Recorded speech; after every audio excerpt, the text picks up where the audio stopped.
దేశ చరిత్రల నిండా ఎన్నో తెలియని విషయాలు ఉండక తప్పదు. సామాజిక, రాజకీయ, ఆర్థిక కారణాలతో కొన్ని దేశ ప్రజలకు చెప్పగలిగేవి, కొన్ని గూఢంగా ఉంచేవి, మరికొన్ని అతి కొద్ది మందికే తెలిసి వాళ్లతోనే అంతమైపోయేవి ఉంటూ ఉంటాయి. అందుకే చరిత్రను ఎప్పటికప్పుడు నిష్పాక్షికంగా నమోదు చేస్తూ ఉండాలి. బయట చెప్పినా చెప్పకున్నా మన భారతదేశ స్వాతంత్రోద్యమ చరిత్రలోనూ కొన్ని ఘట్టాలు అసంపూర్ణంగానే తెలుసు మనకు. దేశ విభజన అందర్నీ బాధించే విధంగా జరిగిందన్నది స్థూలంగా మనకు తెలిసిన విషయం. పాకిస్తాన్ ఏర్పాటుకు కారకుడైన మొహమ్మద్ అలీ జిన్నా 1945 సెప్టెంబర్ 11 నాడు కరాచీలోని తన ఇంట్లో మరణించాడు. క్షయ, ఊపిరితిత్తుల క్యాన్సర్ కారణంగా ఆయన పూర్తిగా బలహీనుడయ్యాడు. డాక్టర్ పరీక్షించి చికిత్స సాధ్యం కాదని చెప్పకని చెప్పాడు. జిన్నా సోదరి ఫాతిమా తన సోదరుడి అంతిమ క్షణాల వరకు అతన్ని అంటిపెట్టుకునే ఉన్నారు. చివరి రోజుల్లో పాక్ ప్రభుత్వం, ప్రజలు తమ దేశ జాతిపితను నిర్లక్ష్యం చేశారన్నది చరిత్రకారుల అభిప్రాయం. ఈనాటికి జిన్నా రాసిన పుస్తకాలు, ఆయన ప్రసంగాలు పాకిస్తాన్లో నిషేధిత వస్తువులు. జిన్నా అంతిమ సంస్కారం కూడా 2 సార్లు చేయబడింది. బక్కపలచని ఆ మనిషి భారతీయుడిగా పుట్టిన దేశ విభజన కోరుకున్నాక ఎవరెక్కడ ఉండదలుచుకుంటే అటు వెళ్లిపోవచ్చు కనుక ఇరువైపుల వారికి తమ తమ పుట్టిన ప్రాంతాలు ఆయా దేశాల్లో భాగమైపోవడం సాధారణ విషయం. సరే, ఇవన్నీ భావోద్వేగాలకు సంబంధించినవి అనుకుంటే అసలు ప్రత్యేక పాకిస్తాన్ కావాలని కోరుకోవడం జిన్నా తన జీవితంలో చేసిన పెద్ద తప్పుగా భావించేవారన్నారు. చివరికి జిన్నా కూడా చివరి క్షణాల్లో అలాగే అనుకున్నారట. 1947 ఆగస్టు 14 నాడు మొహమ్మద్ అలీ జిన్నా పాకిస్తాన్కు మొదటి గవర్నర్ జనరల్గా నియమితులైన నాటికే ఆయన ఆరోగ్యం బాగోలేదు. అప్పటికే టీబీతో అతని శరీరంలో పటుత్వం క్షీణించింది. అయితే సిగార్ కాల్చే అలవాటును మాత్రం ఆయన వదులుకోలేకపోయారు. ఆ తర్వాత ఊపిరితిత్తుల క్యాన్సర్ కూడా ఉందని డాక్టర్ల పరీక్షల్లో వెల్లడైంది. అప్పుడే తాజాగా కొత్త దేశం అంటూ ఏర్పాటు చేసుకున్న తమకు నిలదొక్కుకోవడానికి ఎంతో శ్రమ అవసరం, ప్రజల సహకారం అవసరం కనుక తన ఆరోగ్యం గురించి ప్రజలకు తెలియనివ్వద్దని జిన్నా తన డాక్టర్లకు చెప్పారు. సమావేశాలకు సైతం సూటు బూటులతో హాజరవుతూ తన ఆరోగ్య లేమి బయటపడకుండా జాగ్రత్త పడ్డారు. రోజు ఉదయం నుంచి కాగితాల కట్టలు ముందు పెట్టుకుని వాటన్నిటినీ పరిష్కరిస్తూ ఉండేవారని చెప్తారు. ఇక సిగరెట్ కాల్చడం తగ్గించేసే సమయానికి పని మరింత ఎక్కువైంది. ఆహారం మరీ మితమైంది. తీసుకునే మందులు బాగా ఎక్కువయ్యాయి. ఇదంతా అహోరాత్రులు దేశం కోసం తనను తాను అర్పించుకున్న జిన్నాను ఆ దేశ ప్రభుత్వం ఏమాత్రం పట్టించుకోలేదని పరిశీలకులు చెప్తున్నారు. వినడానికి ఆశ్చర్యకరంగానే ఉన్నప్పటికీ అదే నిజం. పాకిస్తాన్ ఏర్పాటైంది మత ప్రాతిపదికన అన్నది అందరికీ తెలిసిన విషయం. అయితే జిన్నా సెక్యులర్ భావాలు కలిగి ఉండేవారని, అది దేశ ప్రజలకు, ప్రభుత్వానికి నచ్చలేదని కొద్దిమందికి మాత్రమే తెలిసిన విషయం. ముస్లింల సంక్షేమం కోసమే ప్రత్యేక ముస్లిం దేశం కోసం కృషి చేసినట్లు, ముస్లింల రాజకీయ చైతన్యం కోసం తనను తాను అర్పించుకున్నట్లు చెప్పే మొహమ్మద్ అలీ జిన్నా తాను ముస్లిం మతాధికారిని కానని స్పష్టంగా చెప్పినట్లు చరిత్రకారులు వర్ణించారు. మరి ముస్లిం లీగ్ను స్థాపించి ముసల్మాన్ల కోసం ప్రత్యేక దేశం కావాలని పట్టుబట్టి మరి దేశ విభజనకు కారకుడైన జిన్నాను మత ఛాందసుడిగా భావించాలి కానీ మత దురాభిమానం లేని లౌకికవాదిగా పేర్కొనడం కొంచెం వింతగాను, అది అసత్యంగానూ తోచడంలో అర్థం ఉంది. మతం ప్రాతిపదికగా విభజితమైన భారతదేశం, పాకిస్తాన్లలో ఆ సమయంలో కొన్ని లక్షల మంది దారుణమైన మారణకాండలో బలైపోయారన్నది కూడా చారిత్రక సత్యమే. అందుకే చాలామంది ఆయన్ని రక్త పిపాసిగా భావించి తృణీకరిస్తారు. అయితే జిన్నాలో పైకి కనిపించే మనిషి వేరు, లోపల మనిషి వేరని ఆ చరిత్రకారులే వివరిస్తారు. 1940 మార్చి 20, 22లలో లాహోర్ సమావేశాలు జరిగాయి. పాకిస్తాన్ ప్రత్యేక దేశం ప్రస్తావన ఆనాటి సమావేశాల్లో తీసుకున్నదే. ఆనాటి నుంచే ముస్లింలకు ప్రత్యేక దేశం కావాలనే పట్టుదల జిన్నాలో ఎక్కువైంది. 1946 ఆగస్టులో జిన్నా ఆధ్వర్యంలో డైరెక్టర్ యాక్షన్ నిర్వహించబడింది. ఆల్ ఇండియా ముస్లిం లీగ్ సభ్యులు కోల్కతాలో అల్లర్లు రేపారు. దాదాపుగా 4000 మంది ఆ గొడవల్లో మరణించారు.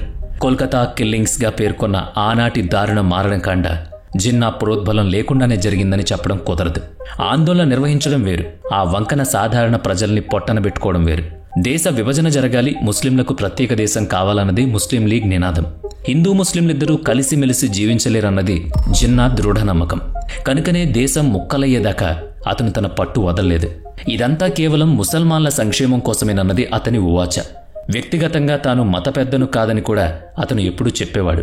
ముస్లిం మతంలో చెప్పబడ్డ నియమాలను అతను పాటించేవాడు కాదంటారు.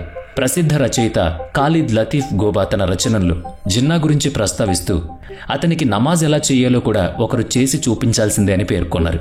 జిన్నా ఒక పార్సీ మహిళను 2వ వివాహం చేసుకున్నారు. మామూలుగా అయితే మద్యం సేవించడం ఇస్లాంకు పూర్తిగా వ్యతిరేకం. కానీ జిన్నా మద్యం సేవిస్తారు. ఇస్లాం మతంలో నిషేధించిన కొన్ని ఆహారపు అలవాట్లు జిన్నా వ్యక్తిగత అలవాట్లుగా ఉండేవని చెప్తారు. భారతదేశం విభజన నిశ్చయం అయిన తర్వాత 1947 ఆగస్టు 11 నాడు జిన్నా చేసిన ప్రసంగాన్ని పాక్ ప్రభుత్వాలు నేటికీ బహిర్గతం చేయకుండా దాచిపెట్టాయి. ఇప్పుడు మీరు స్వతంత్రులు, మీరిప్పుడు స్వేచ్ఛను పొందారు, మీరు మీ ఆలయాలకు పోవచ్చు, మీరు మీ మసీదులకు వెళ్లొచ్చు, పాకిస్తాన్లోని ఎవరి ప్రార్థనా మందిరాలకు వాళ్లు వెళ్లి పూజాధికాలు చేసుకోవచ్చు.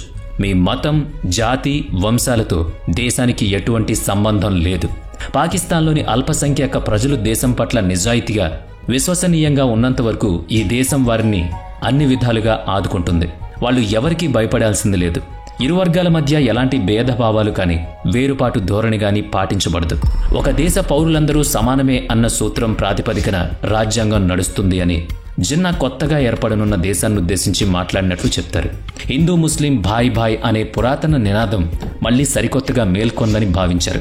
అవును, వినడానికి ఎంతో ఆహ్లాదకరమైన నినాదం అది. సరోజినీ నాయుడు, నెహ్రూ తదితర నేతలు జిన్నా ప్రసంగానికి సంతోషం వ్యక్తం చేశారు. బొత్తిగా నచ్చక ముఖం చిట్లించుకున్నది మాత్రం ముస్లిం లీగ్ నేతలే. జిన్నా మాటలు వారికి రుచించలేదు. నరాన మత వేర్పాటువాదం జీర్ణించుకున్న ముస్లిం లీగ్ మత పెద్దలకు జిన్నా ప్రవచించిన లౌకికవాదం మింగుడు పడలేదు. దాదాపు అందరికీ జిన్నా మీద ఆగ్రహం కలిగించిందని చెప్పాలి ఆ స్పీచ్. అందుకే జిన్నా ప్రసంగాన్ని ఎక్కడా వినిపించకపోవడం, ప్రస్తావించకపోవడం పనిగా పెట్టుకున్నారు. ఇప్పుడు తికమక కలిగించే విషయం ఏంటంటే, జిన్నా తన ఉపన్యాసంలో చెప్పినట్టుగా లౌకికవాది, మత దురాభిమానం లేనివాడైతే మతం ప్రాతిపదికని దేశం రెండు ముక్కలయ్యేదాకా పంతం పట్టి మరీ దేశ విభజనకు కారకుడెలా అయ్యాడు? లక్షల మంది మారణ హోమాన్ని ఎందుకు అడ్డుకోలేకపోయాడు? పంతాలు పట్టింపులతో తీవ్ర ద్వేషభావాలు రగిల్చిన దేశ విభజనను అసలెందుకు కోరుకున్నాడు? ఇదంతా తన అహాన్ని తృప్తిపరుచుకోవడానికేనా, లేక అప్పటికే భీష్మించుకుని కూర్చున్న ముస్లిం లీగ్ ఒత్తిడితోనే ఇదంతా చేశాడన్నది కూడా ఒక సందేహం. వేర్పాటువాదాన్ని తానే ప్రస్తావించినప్పటికీ ముస్లిం లీగ్ చేతుల్లోకి పరిస్థితులు వెళ్లిపోయి తన మాట కూడా చెల్లుబాటు కానట్టి ఇరకాటంలో పడి తన లౌకికవాదం తనకే అక్కరకు రాకుండా పోయిందేమో అని కూడా ఆలోచించాల్సింది. ఆ తర్వాత కూడా జిన్నా పలు సందర్భాల్లో పాకిస్తాన్లోని మైనారిటీలకు భరోసానిస్తూ ప్రకటనలు చేశారు. అయితే అవేవీ పాక్ ప్రభుత్వానికి అస్సలు నచ్చలేదన్నది వాస్తవం. ఉదారవాద ముస్లిం అనే కీర్తి ఆయన్నే ముంచేసిందని ప్రముఖ నేతలు, పత్రికా సంపాదకులు పలు సందర్భాల్లో పేర్కొనడం అక్కడ మనం గమనించాలి. అలాగని పాక్ ముఖ చిత్రం నుంచి జిన్నాను వేరు చేయడం కుదరదు కనుక జిన్నాను ఉదారుడిగా కాకుండా మత ఛాందసుడిగా, కరుడుగట్టిన ముస్లిం మతవాదిగా, మత ప్రాతిపదికన దేశ విభజనకు కారకుడిగా, తద్వారా ముసల్మాన్ల సంక్షేమం కోసమే కట్టుబడి మత రాజకీయ నాయకుడిగా చిత్రిస్తూ పాక్ ప్రభుత్వాలు తీవ్రంగా ప్రచారం చేస్తూ వచ్చాయన్నది కొందరు చరిత్రకారుల అభిప్రాయం. సైనిక నేతగా ఎదిగిన జనరల్ జియా ఉల్ హక్ ఓసారి తన ప్రసంగంలో 1947 ఆగస్టు 11 నాడు జిన్నా ప్రసంగిస్తున్నప్పుడు అతను పూర్తి స్పృహలో లేడని, అనారోగ్యం, అచేతన అవస్థల్లో తానేం మాట్లాడుతున్నాడో తెలియని స్థితిలో ఏదో ప్రసంగించినట్లు పేర్కొన్నాడు. అలా పాక్ ప్రభుత్వాలు మొదటి రోజు నుంచి జిన్నాను పక్కన పెట్టేశాయి. జిన్నాను అతని చరమాంకంలో కరాచీ నుంచి జియారత్కు పంపించేశారని కూడా చెప్తూ ఉంటారు. అందుకు కారకులెవరో నేటికి వివరాలు లేవు. బలూచిస్తాన్ ప్రాంతంలో ఎత్తైన పర్వత ప్రాంతమైన జియారత్ దట్టమైన అటవీ ప్రాంతం. పొడవైన దేవదారు వృక్షాలు ఉండే ఆ ప్రదేశంలో చలి చాలా ఎక్కువగా ఉంటుంది. మరి క్షయవ్యాధి పీడితుడైన జిన్నాను అక్కడకు పంపించడం ఉద్దేశపూర్వకంగానే జరిగుండాలి కదా. టీబీ పేషెంట్ను చలి ప్రాంతాల్లో ఉంచితే అది చేటు కలిగించే విషయమే కదా. పైగా అక్కడి వాతావరణానికి జిన్నాకు ఆకలి మందగించినట్లు చెప్తారు. జియారత్ చలి వాతావరణం జిన్నాకు మరణ సదృశ్యం అయిందన్నది విశ్లేషకుల వివరణ. జిన్నాకు ఫాతిమా అనే సోదరు ఉన్నట్లు చెప్పుకున్నాం కదా. ఆమె మై బ్రదర్ అనే పుస్తకంలో రాసిన కొన్ని సంగతుల్ని పరిశీలిద్దాం.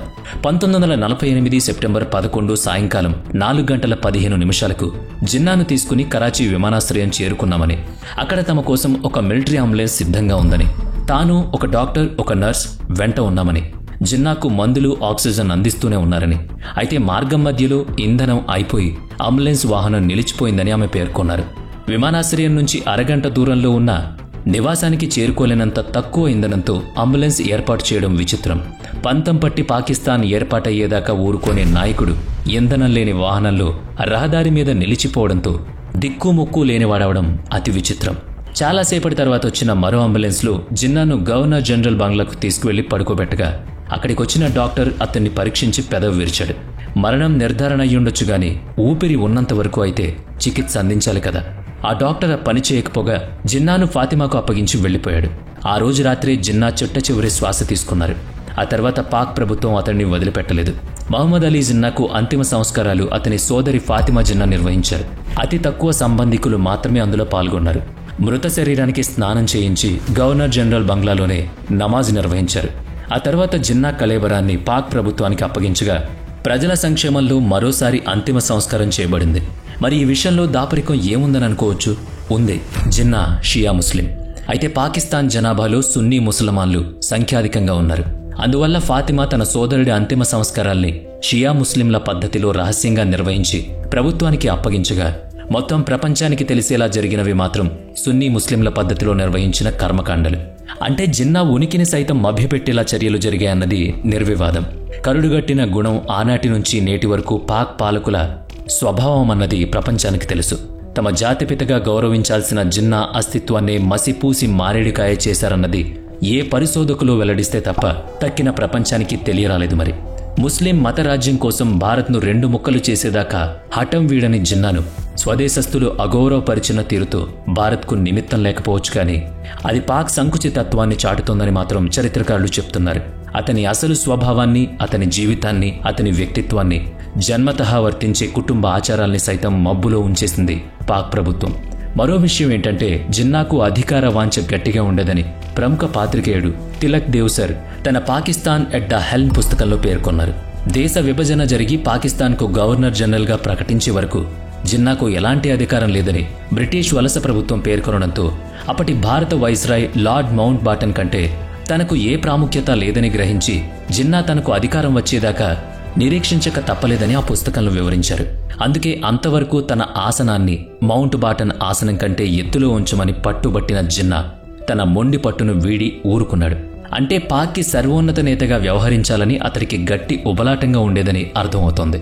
కనుకనే ముస్లిం లీగ్ మూలంగా పాకిస్తాన్ ఆవిర్భవించలేదని, తాను పట్టుబట్టి పాకిస్తాన్ను ఏర్పాటు చేస్తానని జిన్నా పాకిస్తాన్ అధ్యక్షుడిగా ఎన్నికైన సికిందర్ మిర్జాతో చెప్పాడు.